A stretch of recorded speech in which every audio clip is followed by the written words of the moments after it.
In this video today, I'm gonna be walking you through the design process of developing a book cover for another book from start to finish. And today, this is gonna be Charlotte Perkins Gilman, The Yellow Wallpaper, which was originally published in 1892. I'm told that this is a book that is read as a part of school curriculum in the United States and is quite famous, but I did not grow up or go to school here, so this is all new to me, and I read this book for this project for the first time. So I'll walk you through the entire process and we'll see how that happened. The first question to answer is, why did I choose this book? Essentially, it's when I found out about it, and I found out that it was in public domain in the United States, I was really incredibly curious. Charlotte Perkins Gilman, or sometimes she is known by her first husband's name, is a very, very influential first wave feminist, and she this is what she looks like, or she looked like. She was born in the year 1860, so it was pretty early on.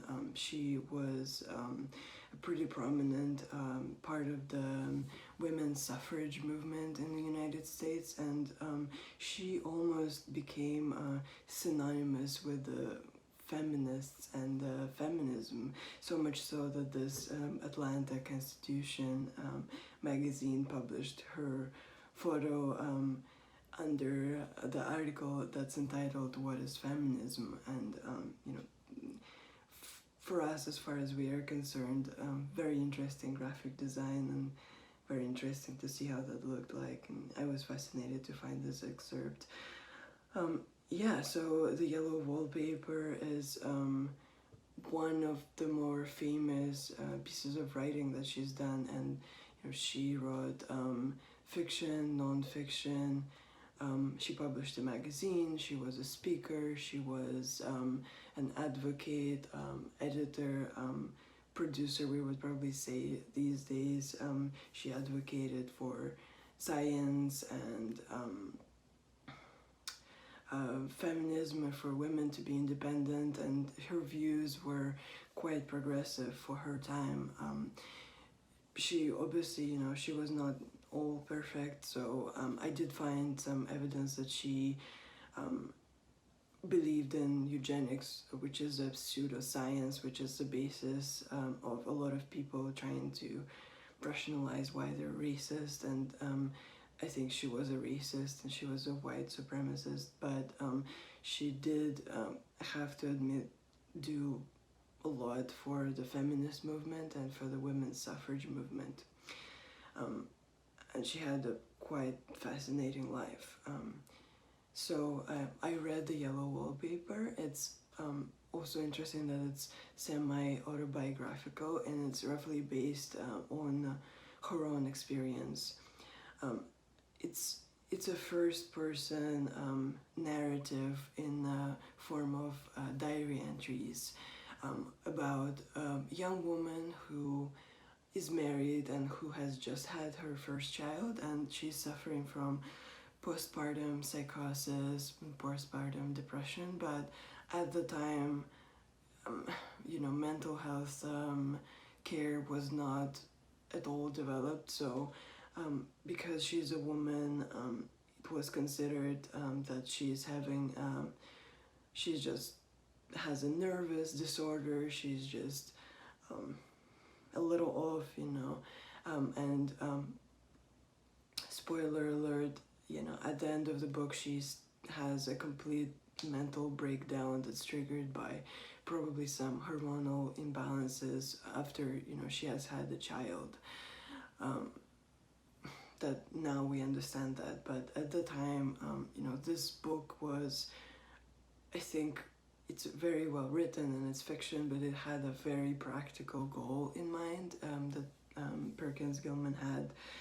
she sent a copy of that book about, you know, a mental illness to her doctor, and the doctor believed her and changed the practices that he had.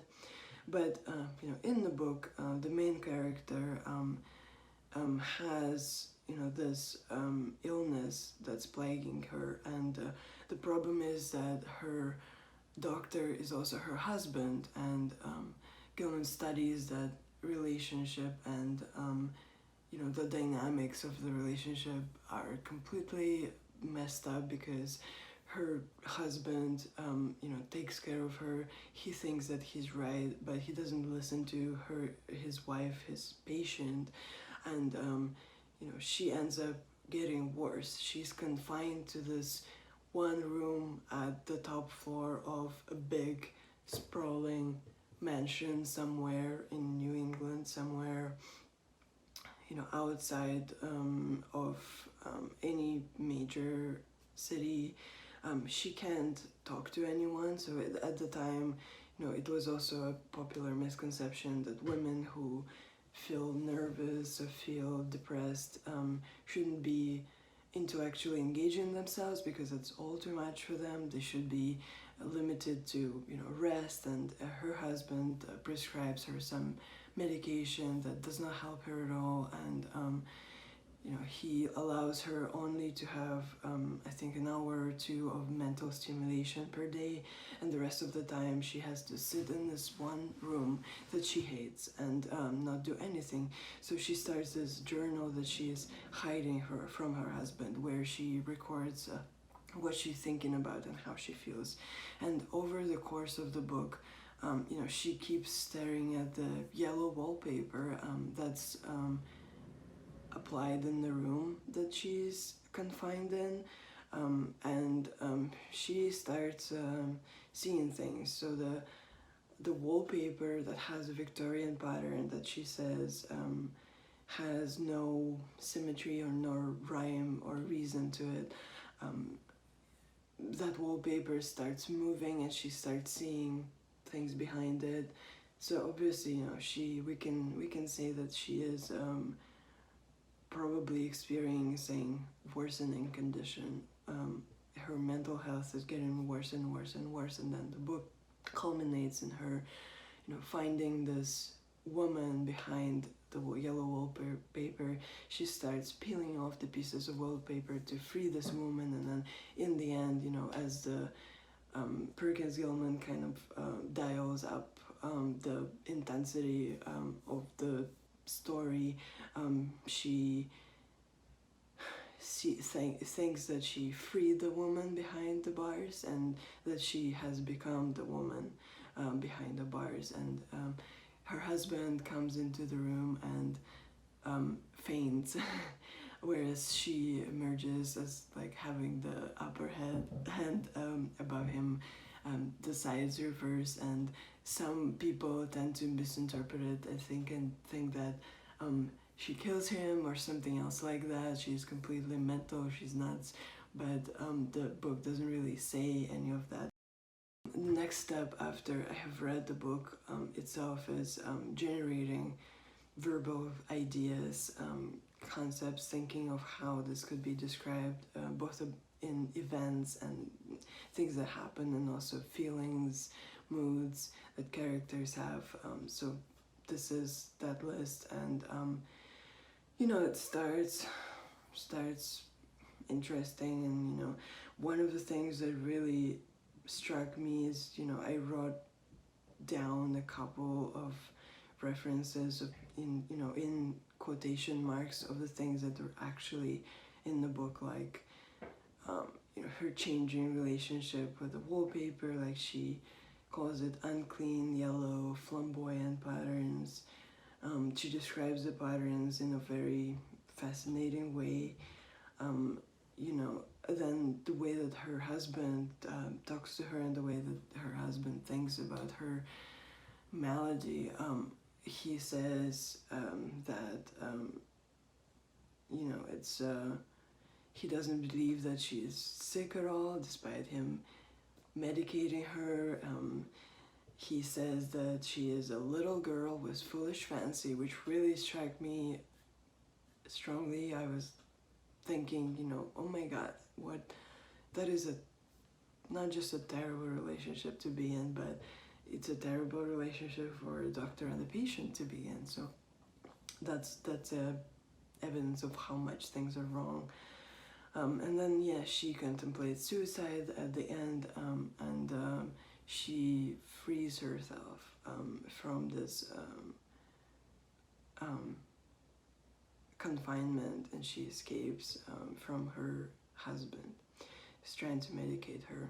And then I would like to, as with the previous books, and the other books I'm working on, to go into the context, the precedent, legacy behind it. And here, you know, I think that I looked at the first edition, which was incredibly important for me to see and reference. You could see here the trouble with, you know, women not having their own last names and having their last names from their husbands. And if you become a famous author, that might be tough to keep your brand, because here she's under her first husband's name, Charlotte Perkins Stetson. So very interesting typography, very much in, you know, during that time, you know, you could see how this was a part of the art, nouveau arts and crafts movements, visually, a lot of idiosyncrasies, the shape of the A, the shape of the double L's connecting, contrast, and you know, even things like the ovals of the P and how they're slightly different and not matching, and then the wallpaper itself. Then I looked at the different editions of the cover that other designers before me have done, which I always find, you know, also incredibly illuminating and necessary to look at, to you know, see what's working and what's not working, and to not repeat the mistakes, but also have some, you know, respect for what has come before and do something different, but something that still makes sense. So here you could see that, you know, almost all these covers are mostly yellow. Some of them, you know, most of them are abstract, and there's some interesting play with tears and the pattern of the wallpaper. It's really funny how, you know, they use a marbling pattern on the bottom row, second left cover, to, you know, show a wallpaper that doesn't have a symmetry to it. But then, you know, there's two covers that show kind of like a crazy young woman narrative, which I'm not super interested in, both because I'm not a very good illustrator when it comes to humans, but also because I just think that is quite literal, and probably not the route I want to be taking. As far as typography goes, the top right is interesting for the time. You know, most of these you could see are serif, and there's some embellishment and some weirdness in the shape, which I think is to communicate, you know, how crazy and how unsettling the narrative is. Some reviewers, when the book or, you know, the story first came out, said this is really uncomfortable to read. You know, I bet you those were men who were uncomfortable reading this, but nevertheless. Then I looked at some Victorian wallpaper patterns to see, you know, in general what was the language of it, to see if there's anything from that time, from that era, from that style that I could use to convey the visual, kind of placing the story in the time that it belongs in. And then I looked at some available stock wallpaper images to see if there's something that I could use as like a background image or a starting idea, and, you know, if I could use some of those tears and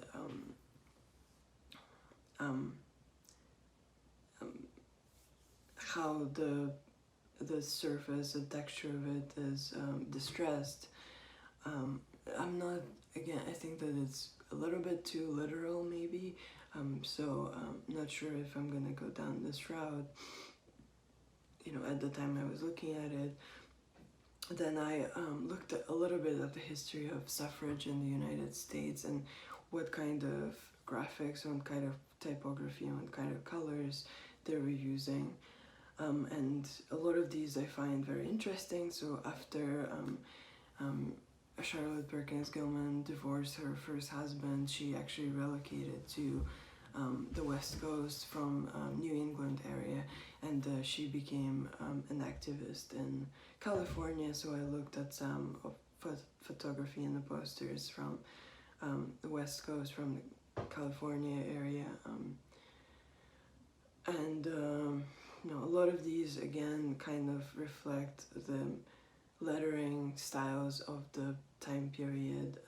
A lot of those were serifs. There's some interesting wood type, and so I like this poster on the top row in the center that says "Was for Women." You could see the W, you could see the T, and the way that the serifs and the way that the bars extend is very interesting and nice.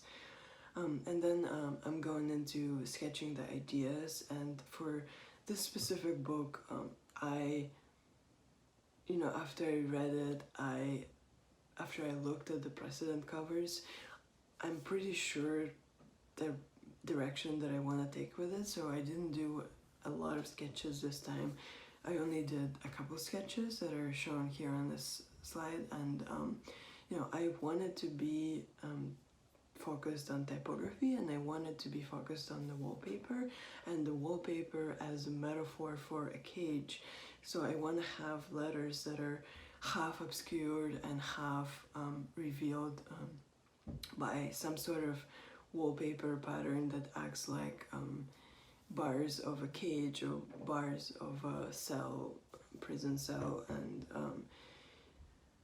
I, you know, don't know yet what that pattern is gonna be like, what it's gonna do, and I don't know what the lettering is gonna be like, but I know that the background of the book, you know, this doesn't show color, but I imagine it as being yellow just because of the name. You know, it would have been like an avant-garde choice to not make it yellow, but at this point I don't really see a reason for that. It would be much more recognizable, much more belonging to this specific, you know, title, and the legacy of how it was handled before by different book designers to make it yellow. And then yeah, it's all about the wallpaper basically, and it's all about this notion of trying to escape it. So now we're going to refining the concepts, or the concept, this one idea that I had, yellow background we start with, and we always we start with just you know, taking a random font and that I like, that is somewhat close to this, and typing out the name of the author and the title of the book. This is our general typographic elements, and then I use the blend tool to make the bars that I just talked about, and you know, generally get a feel for this. Again, the format for this book cover is 6 by 9 inches, which is pretty standard off the top of my head, and then I don't do the narrowing down because I only have one idea here. There is, you know, no other ideas that I think would work, and I think it's fine to not have multiple ideas to start with. If I feel like I need to, you know, if this fails for some reason, or another reason, I can always, you know, after I realize that it failed, I can abandon it and I can, you know, go back to something else. But you know, I could also save myself some time, and if I'm pretty confident I can make it work, I can just go with one idea. So then basically, you know, I started making a pattern that would fill, you know, the space between these bars, and I realized that it actually might be really cool if there is some lettering in the pattern as well. And so I start playing around with like what can it say, and the first thing that comes to my mind is I think that one of the things that the husband of the main character John says to his sick wife, he says silly girl, which just strikes me as, you know, incredibly insensitive, as a sign of incredibly bad relationships that they're having. So it's the first thing I'm trying this as an abstract pattern to see, you know, what line weights it should have, and then I'm kind of playing around with this lettering a little bit more, and seeing if you know, how this could work. Trying to make a G out of it, and it's, you know, it's fine always when you start pretty rough, because you just have to start somewhere. You know, it's fine, it's okay. Start rough. The main thing is to just have something that you can start refining afterwards. So you have to start somewhere. And I did speed up this footage quite a lot. This is not usually the pace that I work at, because, you know, in hindsight you will see this has taken me quite a long time, this whole process. So there's this our girl lettering to go with the silly. So now, you know, I'm trying to make some tweaks. I'm still not happy with it, but that's fine. This is just a rough sketch to see where this is gonna go. What I'm trying to do here is trying to make the two words the same widths so that I can stack them in between those bars. Silly is quite a bit longer, but maybe I can, you know, space out the girl and make some characters wider and some characters narrower, so that I could play around with that idea of having a pattern, a repeating pattern of these two words. Then next, you know, I don't use any automation tools here because it's just relatively quick to do this manually, create this pattern, and I don't want to set up anything complicated before I'm even sure that the idea is gonna work, and at this point I'm obviously not sure. So trying to, you know, change the number of these bars and see if there's a way that it fits there and what the line weight should be, and then you know, moving things around, scaling, matching it. I decided to shift the pattern so that you read it not silly, silly, silly, silly, girl, girl, girl, girl, but so that it makes the phrase. So I'm working on shifting this perfectly so that it's aligned, keeping consistent spacing and, you know, all directions around the letters. And, you know, this is I think the scale is a bit off, the line weights is a bit off.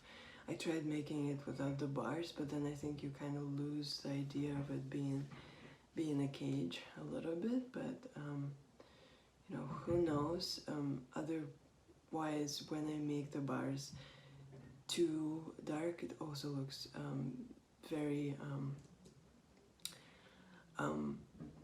distracting and very you know, distracting from the lettering when there is such contrast, and the bars look quite crude, I would say.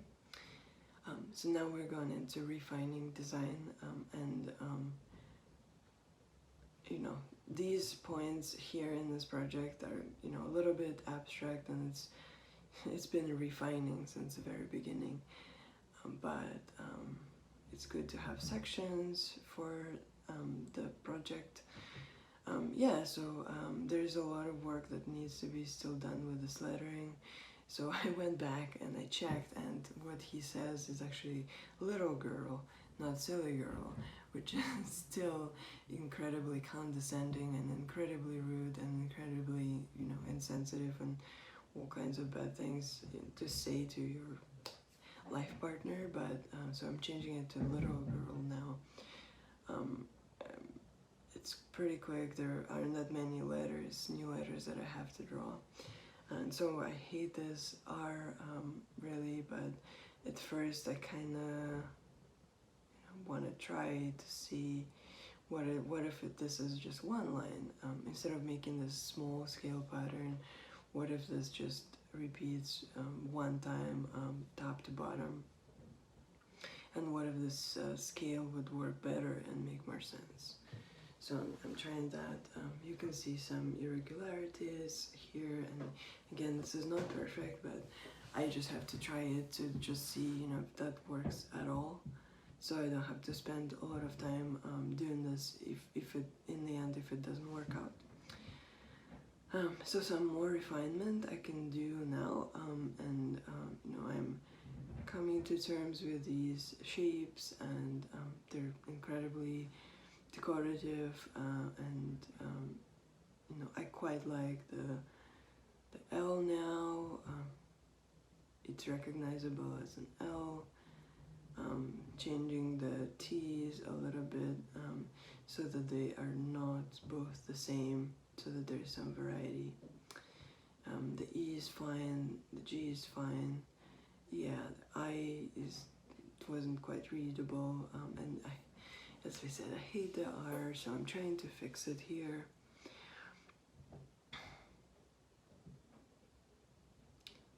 I think this is gonna be better.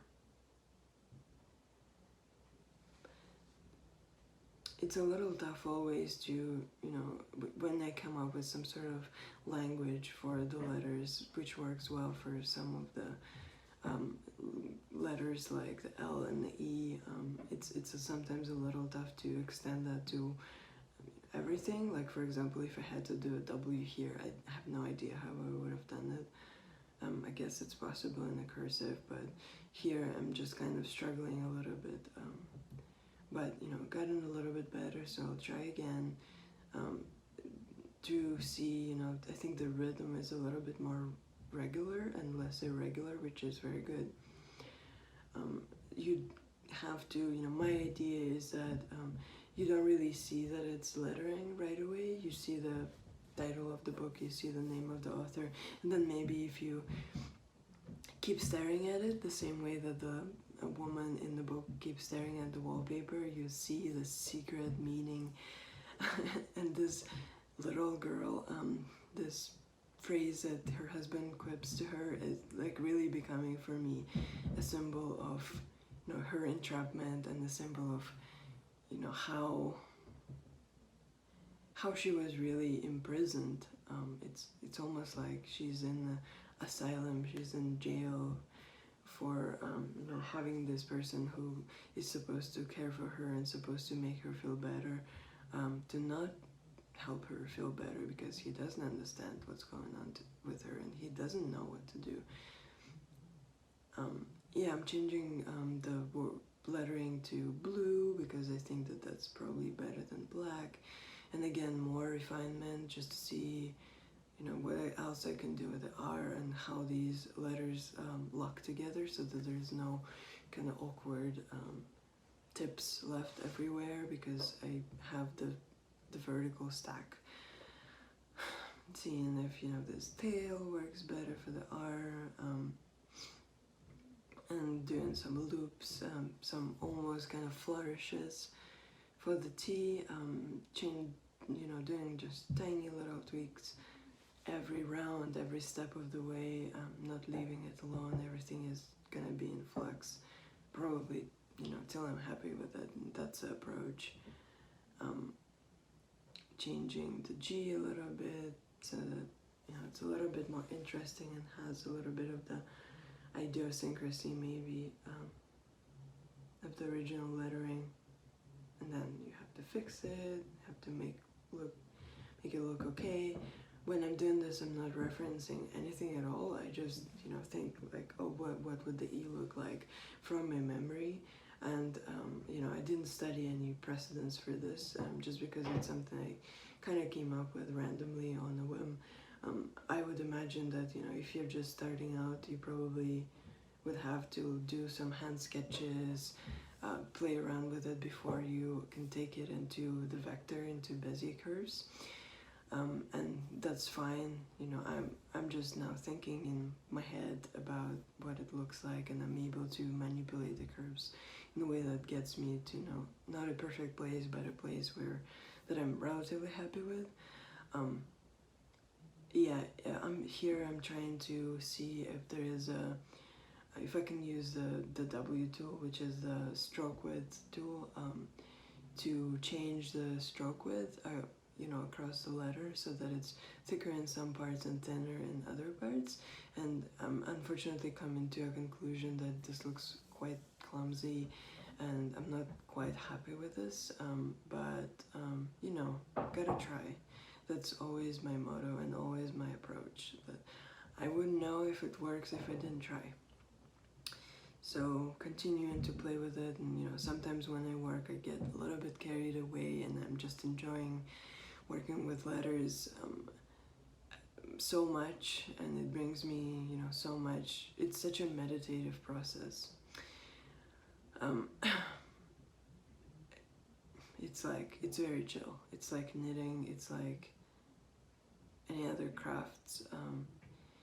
And now, you know, I think that the scale is maybe a little bit too big, so I'm trying to see if again I can stack this lettering, so that I get a little bit more than just little girl, but I still keep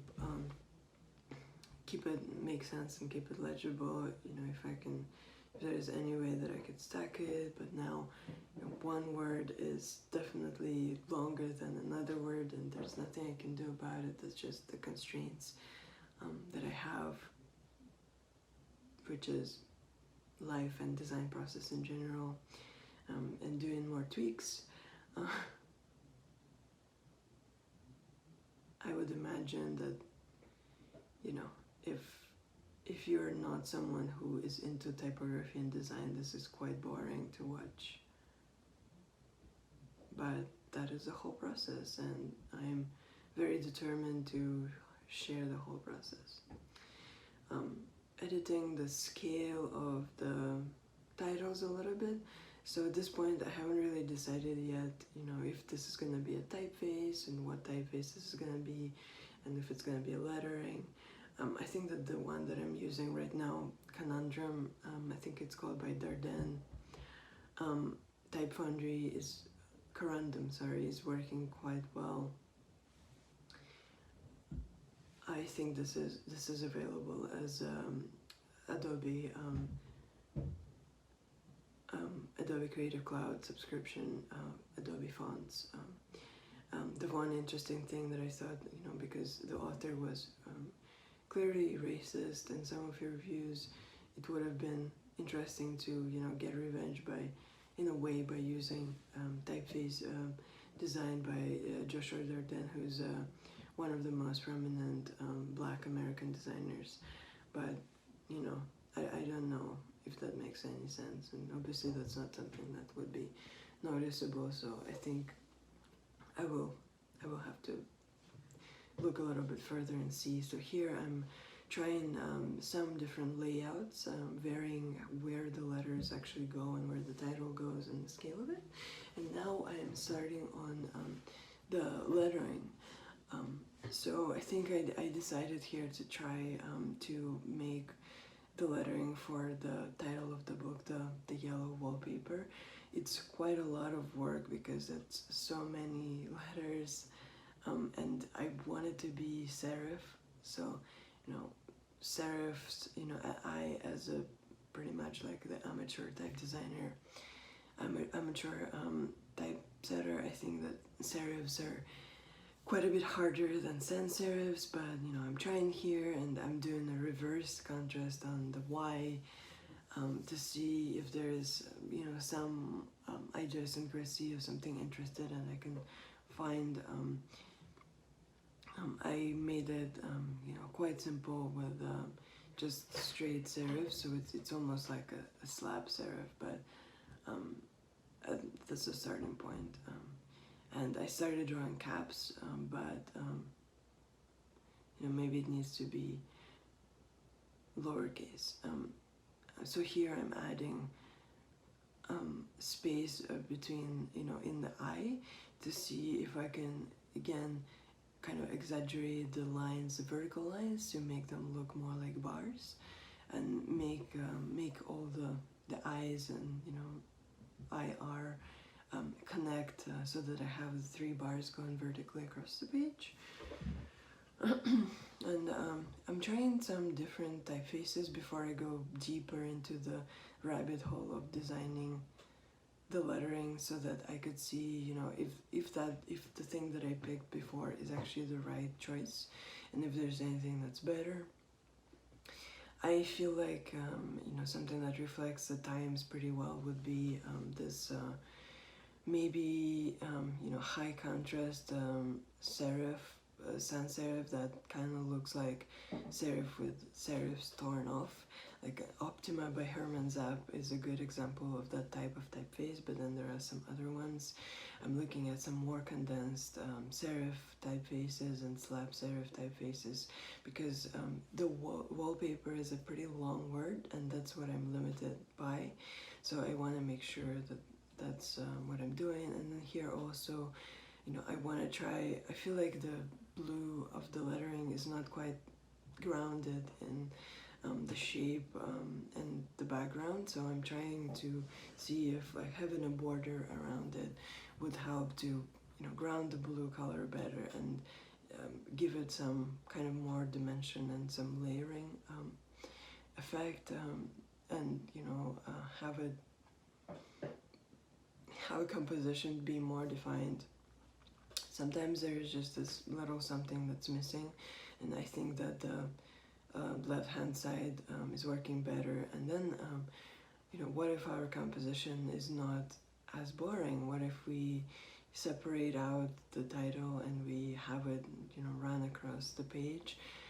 It's a pretty relatively, you know, widespread method that designers of covers are using to make this look more interesting, to have your eye move along the surface of the cover in a more interesting way. Then you have to obviously have a hierarchy, so that you don't read it as the Charlotte Perkins Gilman yellow novel wallpaper.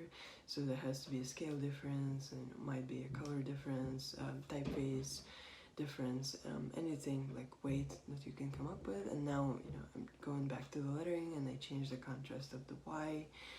And you know, at this point in time, after having looked at all caps and sentence case together, I think I came to a conclusion that having sentence case, so uppercase and lowercase lettering, is the only way to go. Uppercase is too crude, uppercase does not really reflect what I want to be doing. So now I'm drawing the capitals and starting to draw the H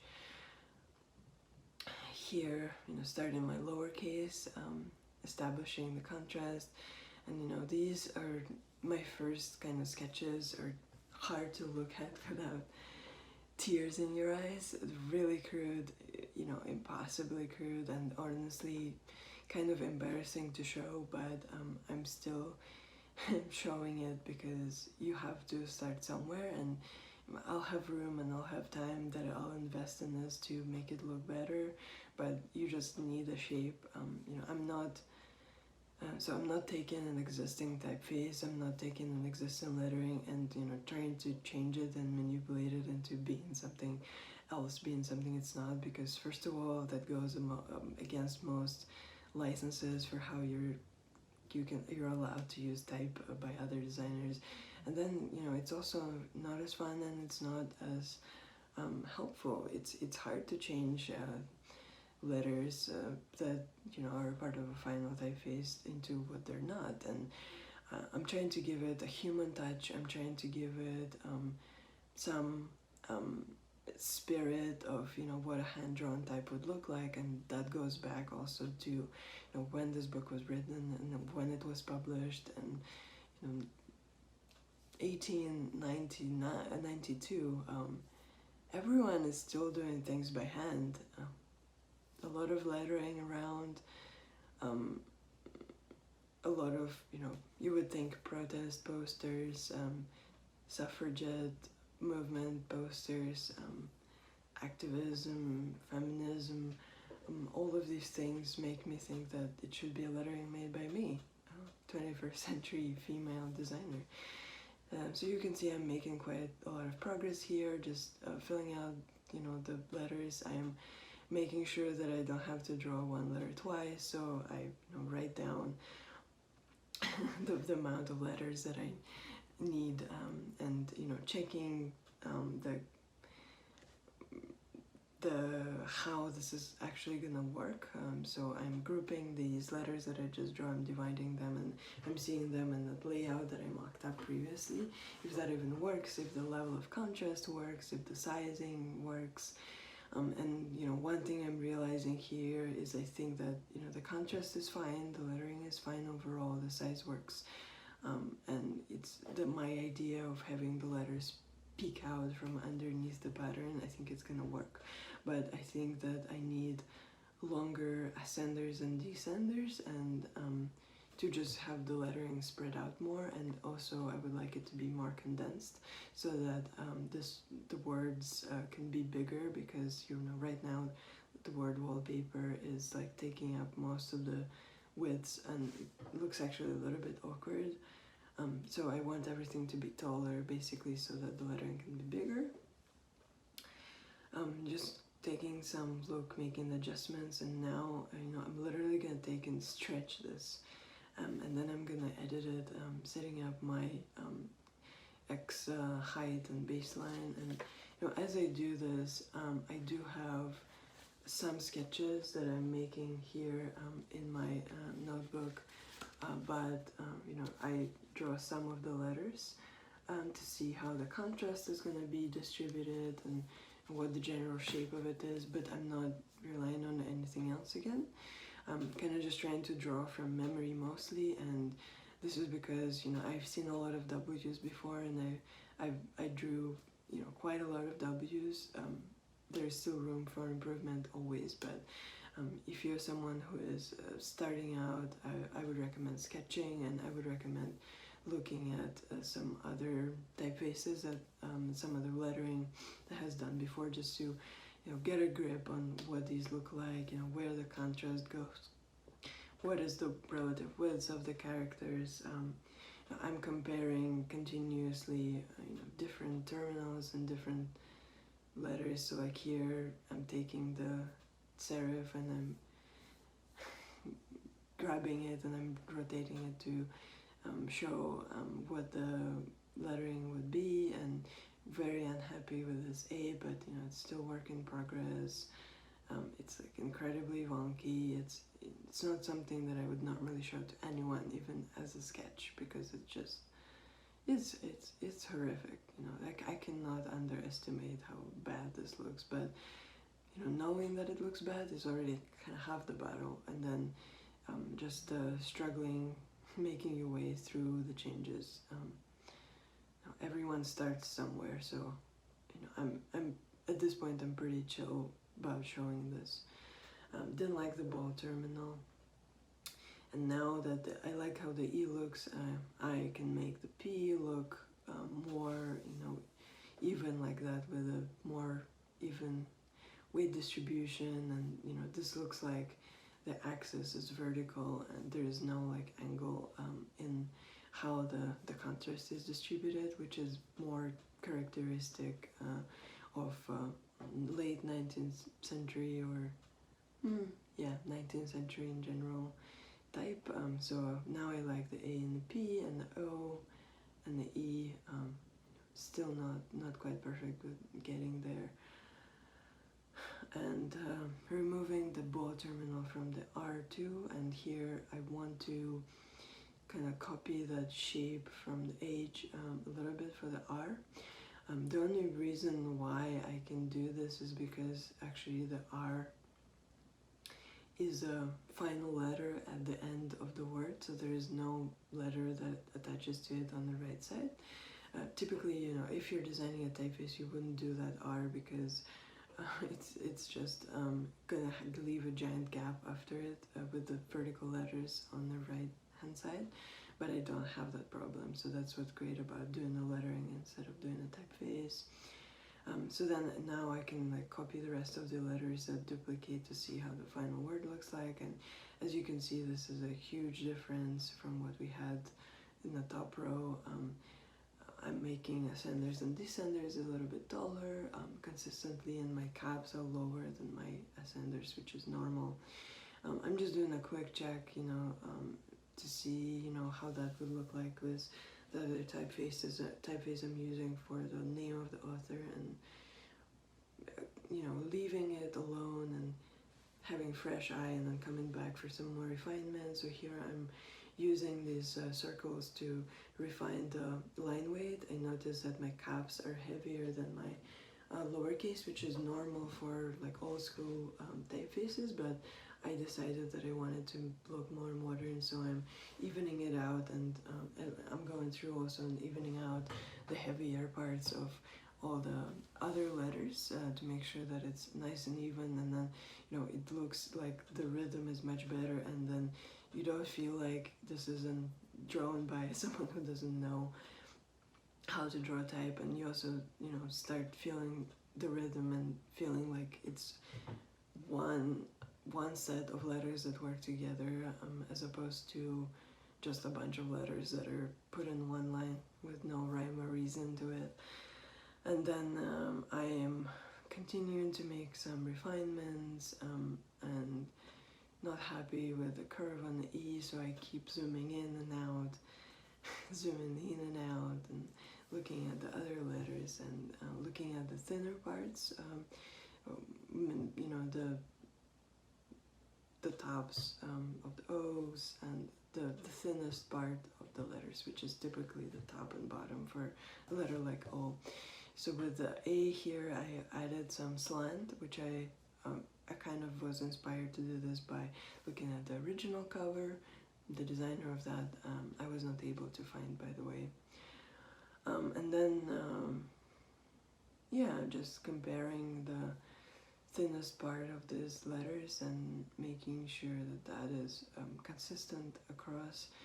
Consistency is pretty much a keyword for a lot of lettering and type design, where you have letters that are part of the same family and have the same elements, so you could you have to make them the same, but then, you know, it's hard, but it's also easy, because then you to make an N, lowercase n, you can just use the H, and here I don't have the N, but I did that for the R, made the O out of E, and can also make the P out of O and stuff like that. So the bars and the round shapes have a lot in common. And so this is what the process for this looks like. And again, something that celebrated type designer Matthew Carter has said before is watching a type designer work is like watching a fridge make ice, which is basically meaning that you can't really see the changes. The changes is so subtle. So to try to mediate this and to make this video shorter than 2 hours long, I just sped everything up. And hopefully, that is allowing to see the changes and see the progress quickly here, or quick. But you can always pause, or you can always slow down to see this in more detail and see, what cards I'm hiding up my sleeve and what else I'm doing. But, yeah, basically this is just moving around Bezier curves, moving around the elements and doing this until you feel happy with the lettering and until it feels like, it looks good. So this one step I'm doing is I'm actually separating out the strokes, because I already have the final use of this in mind, and I know that I'm gonna be needing this to run it, through this pattern that I generated that acts as a wallpaper pattern, or cage pattern if you like that more. Editing the spacing a little bit. There's no guide on spacing, so you have to wing it. You have to come up with it on your own. And then I'm going back and replacing my terrible initial pass on the lettering with my new lettering, and I'm realizing I'm still not happy with A and still don't understand what's happening with that terminal, so I'm taking another look at it, and even copying the lettering and moving it aside allows you to take some time to notice some imperfections that are always going to be there, but you can just you can tweak it till you're tired of tweaking it. So I'm removing that kind of awkward straight serif terminal, and I'm making it into more of the shape that I have on the R, for example, and I think that this works way better. It's like a little hook that goes from the thinnest point to wider point at the terminal. Not quite the maximum width that you can see, on the spine of that letter A, but still. So now I can go back and resume. There's so much also redoing during the making of the process of this cover, and like I said, mentioned before, I never delete anything. I always keep a copy of everything. So this file is now having quite a lot of artboards in it, and I scale the words individually to see what the right scale is, but make sure I keep them the same scale. I'm going through and I'm now seeing if there is like some underlying grid or margin I would have, and also trying some more typefaces, kind of going back. This is a bit of an afterthought, but I think I realized I want to change lettering, and then what I'm looking for is this Optima style kind of font that has a little bit of a similar vibe and a little bit of similar letter construction. So I found that in Imperial by URW, which is also part of the Creative Cloud subscription. And you can see, like looking at the E, you can see that the weight distribution is quite similar to the lettering I've done. So that is good. And now I'm going through and I'm adding, this upper and lower levels. So what I've done is I created 2 layers, called type under and type over. You can see in the bottom right corner here, right here, and I have the pattern layer sandwiched between them. So I always use a layer structure in Illustrator, kind of not to an extreme where everything has its own layer, because that's not necessary, because you can group things and move things around based on other characteristics, but I have like some layering structure where I always have a background separate, and so this helps tremendously. So I copy the type under to type over layer, and then I just delete the segments that I don't need on the type over, and so that allows me to keep all the lettering intact, so I don't, if I have to change something, I don't have like a piece of a letter missing. So I think that that's quite crucial in this process. And then, it's quite fast to play around with this by deleting the segments and keeping the segments. So what I'm looking for is kind of a balanced look here for having enough of an interest that makes you want to engage with these shapes, but also having readability at the same time. I don't want the letters, the yellow wallpaper, to be totally obscured so that it gets hard to read. I think that the colors are also critical here, and because I haven't tried that many yellows before, I'm also looking at different yellows, and I'm looking at different colors for this pattern to kind of achieve this perfect balance of it being visible but it still being secondary in the hierarchy overall, because I don't want it to stick out too much, like I said. So I like the lighter color for that. I think that that works pretty well. And then, you know, I tried the black and the blue before for the main lettering. But I'm also not sure that that's a final. But, you know, let me make some tweaks. First, I did not like the I being separated into two forms, so I'm making some other tweaks to the I. And yeah, this never ends. Can still make tweaks. The little bit of issue would be that then I have to redo a bunch of things. Like I have to redo the way that a lot of I have to check the way that the pattern locks into the main typography still makes sense, and you know, I'm shifting everything, so it's probably not gonna be perfect, but you know, we'll deal with that later on in the process. But you know, I'm getting, you know, as you can see, it's getting more and more and more refined, and I think that it is looking way better now.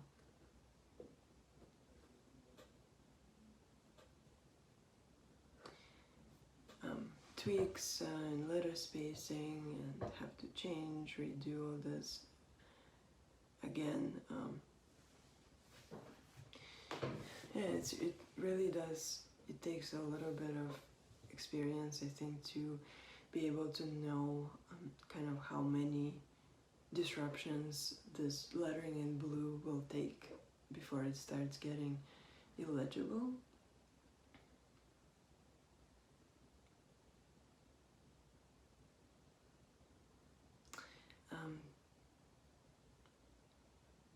Yeah, and then again, this is watching your refrigerator make ice, but for me it's a very meditative, very healing process, you know, especially this last year. I've been having a bit more time, so I've been doing more of this, and you know, I hope and I know that there are more people out there who enjoy this as well.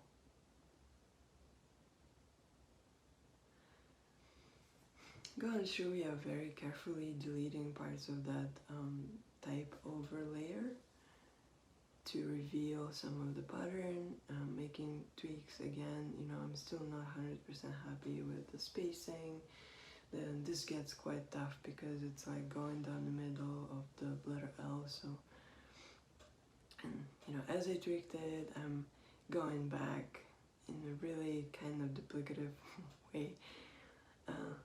I noticed that I think the spacing between the little and girl was too much, and it was too much to a point where it was disrupting the pattern. So I'm redoing this again to have the pattern amended with a slightly reduced spacing between those words, and trying different colors, because I think the blue works quite well, but then I haven't tried much else besides the black and the blue, so maybe there's something that I will discover during this process that will be more interesting.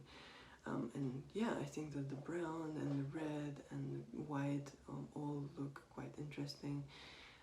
Trying the gradient on the pattern, which I'm not sure it's gonna work quite well, but yeah, the white needs a different pattern color, which I think is starting to get disruptive.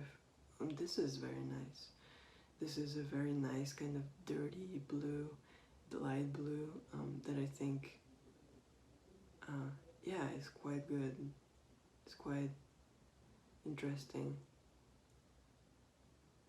Just a little bit less straightforward, you know, because, you know, I have seen so many graphic designs using a version of a straight up yellow and straight up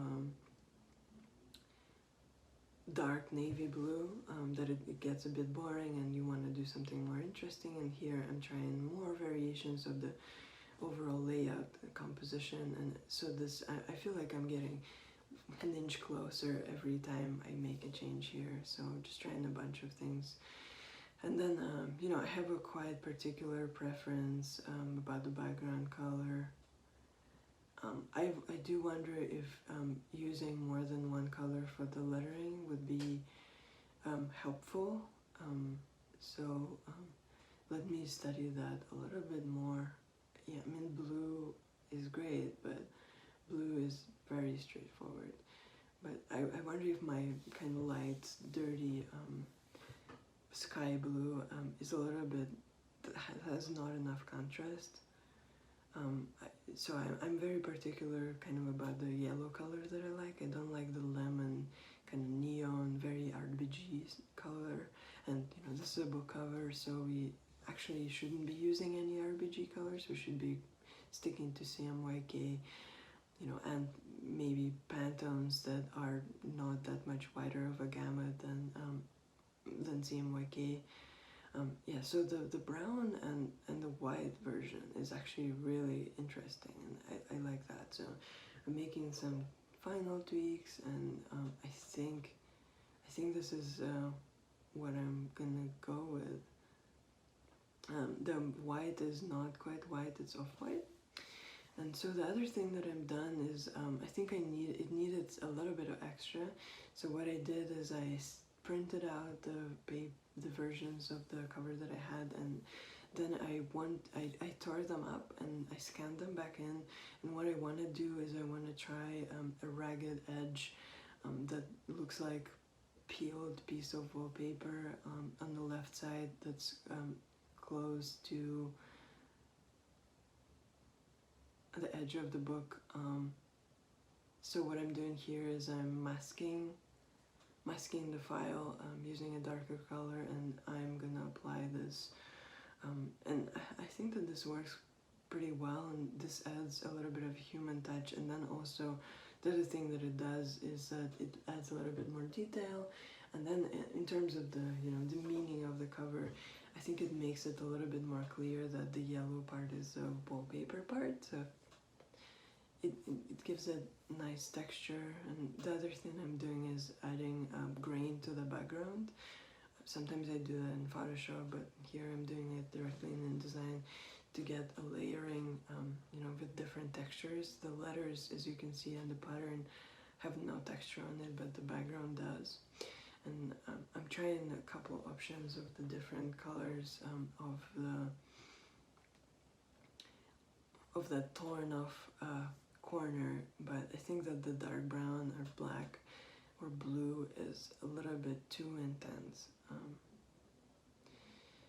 Now I have to go back and check to make sure that you know, I'm happy with the placement of the lettering and all the typographic elements. So I go back to check that my the pattern parts over the lettering still make sense, and I have to make some tweaks because everything has moved around quite a fair bit after I have done this. So going back and revising a little bit, making sure that, you know, this is exactly what we like, this is exactly legible, this is exactly the most, you know, perfect way to communicate the idea of the letters trying to escape through the wallpaper, and the pattern in the wallpaper being almost like a fence. I'm changing this back to a very light gray and making some tweaks in the proportion, and I think we are done. And so this is our final comp for this cover. I think that, you know, I'm quite happy with how far it has gone from the first initial rounds of digitizing this idea and trying to work on this idea. There was a lot I had to push, and I don't usually, you know, this was one of the covers that took longer time than I usually spend doing these, but I am quite satisfied with the result. So thanks for following along on this journey, and I hope this was helpful.